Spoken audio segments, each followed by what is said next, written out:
Змијата кај скопјанецот Стево најверојатно сама го напуштила домот. Војо Иванов, човекот кој беше повикан од службата 112, дојде во домот на Стево. Змијата не беше во куќата на Стево, откако Војо ја пребара собата каде што влегла. Тој раскажува дека и змиите се плашат и сами ја напуштаат куќата.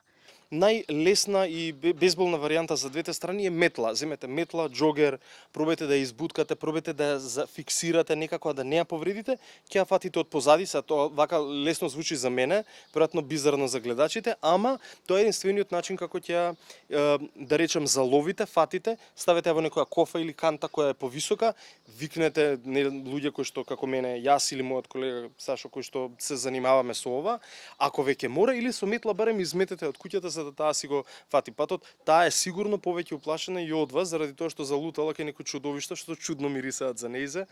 И Стево се увери дека змијата не е во собата. Доби инструкции од Војо како да постапи доколку се појави.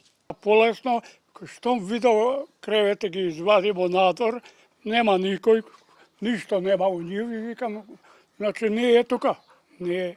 Сега вратата ќе ја затвараш ли редовно? Обавесно.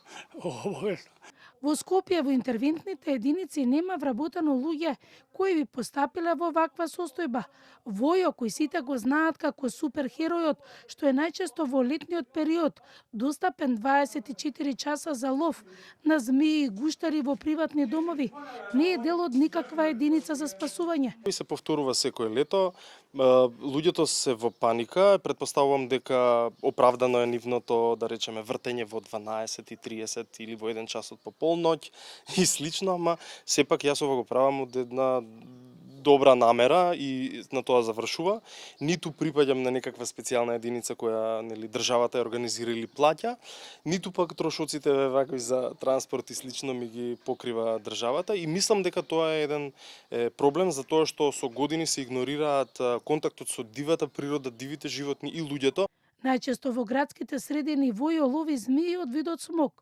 Тие не се отровни. Змиите се важни во синџирот на исхрана, бидејќи се ловци на глодари.